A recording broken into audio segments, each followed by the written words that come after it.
This exercise is a modification off of the typical low oblique sit, where we'll have 90 degrees at both knees here, and then the torso in a nice upright position. We'll modify that to add some rotation, to add in some hip mobility, as well as thoracic spine and shoulder mobility.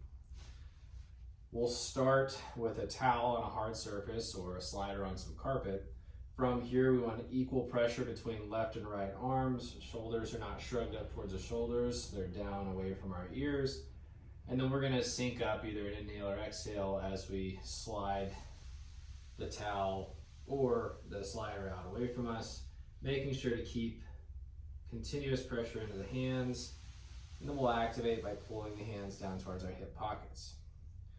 Here we'll start with small amounts of range of motion, just to make sure that we can keep continuous pressure and have control on the motion. Something we don't want to see is if we overreach and we have to kind of pull ourselves back up. We're a nice controlled rep as we slide out, and then using the breath to pull back in, activating the shoulders without that shoulder shrug.